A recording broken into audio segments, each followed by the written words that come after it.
Salut mes amis et bienvenue à la maison. Ce sera une vieille recette que je me fais souvent et que j'adore au menu foie de volaille. Pour les foies, pour des gens d'ici, j'ai choisi des foies de poules de grain de la ferme des Voltigeurs.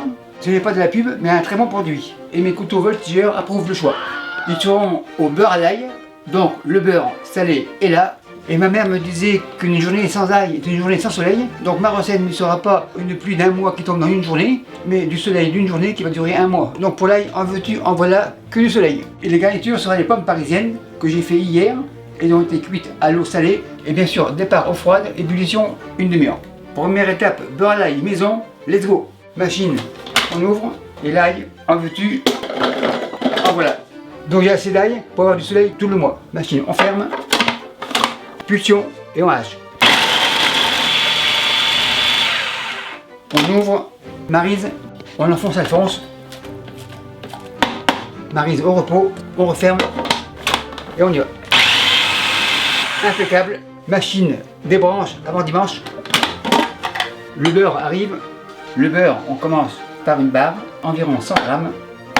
Un deuxième, un troisième. Maryse au repos. Beurre à côté, on rebranche et on mixe. On rouvre, Maryse revient, on enfonce Alphonse, on secoue, on referme et on continue. Impeccable. Les lisses et le vis, on retire, on secoue. Maryse revient, on dégage le beurre. Impeccable. On débranche et le beurre et l'ail dans le bol. Les rescapés comme toujours. Encore un peu. Impeccable. Le beurre revient. 100 grammes, 100 grammes, 100 grammes et 100 grammes. C'est suffisant. Le beurre on réserve au frais. Comme toujours, on enfonce Alphonse. On fait un prémix. Super nickel. Maryse au repos. Le mixeur arrive et on mélange. Sans oublier le persil, le voilà. C'est un persil plat haché, donc impeccable. En fait, c'est au goût. Et on verra. On mélange. En fait, on aère le beurre.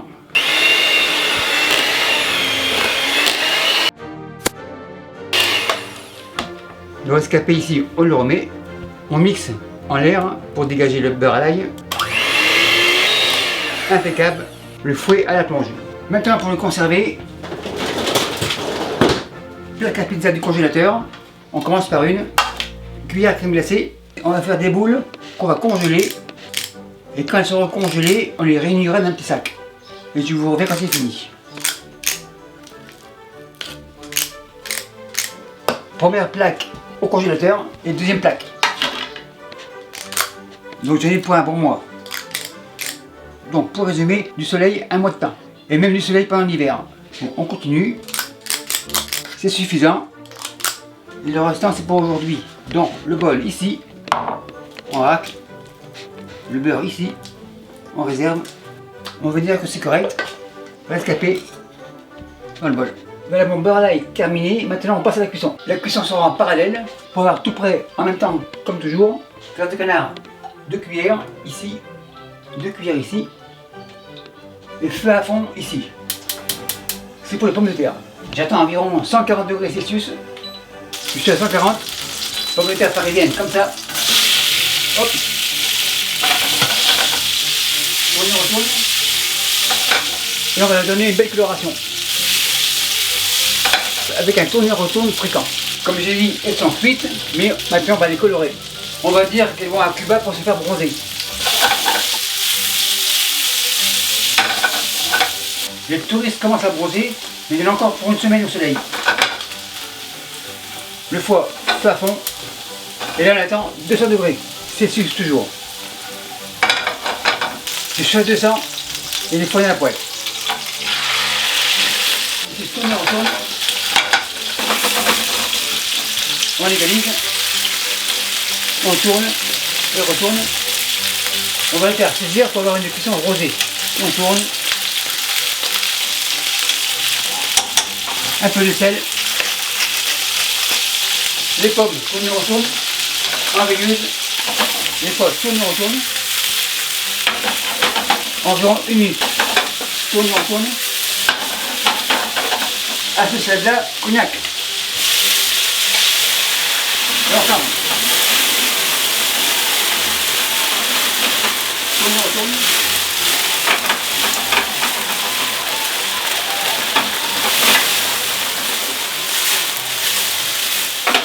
Beurre à l'ail, ici, beurre à l'ail.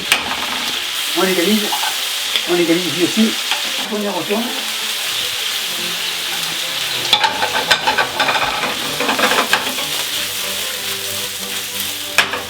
Un peu de poivre. Un peu de poivre. C'est assez.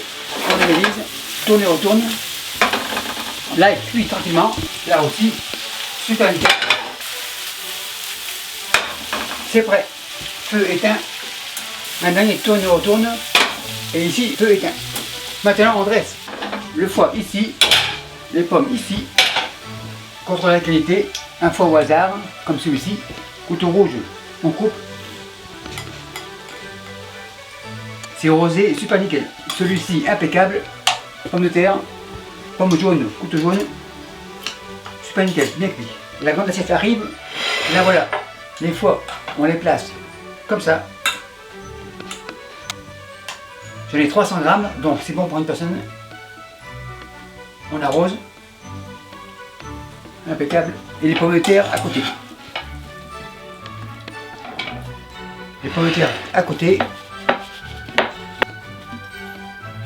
Rescapé ici. Et voilà. Les connaisseurs veulent goûter. Impeccable.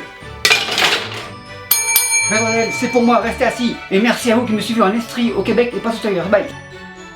Salut mes amis, je vous présente mes couteaux. Mes couteaux vous arrivent comme ça à la maison. Chez moi, pas le temps de liser, ils arrivent comme ça. Le caractéristique de mes couteaux, c'est qu'ils ont un manche avec une texture antidérapante, donc idéal pour les mains humides. Ils sont équilibrés, donc des vrais sportifs. Tomate comme ça, petit couteau rouge bien sûr. On teste, super nickel. Couteau au repos, tomate, bol rouge. Après le rouge, on passe au vert. Chou de Bruxelles comme ça, couteau vert bien sûr, et on coupe. Donc avec ce couteau, ce n'est pas la peine d'avoir une mandoline. Carotte arc-en-ciel, le ciel est bleu, couteau bleu. Couteau bleu au repos, carotte arc-en-ciel, bol bleu. Gingembre, assez dur à couper, couteau jaune. Gingembre, bol jaune. On passe au blanc, ail comme ça, couteau blanc.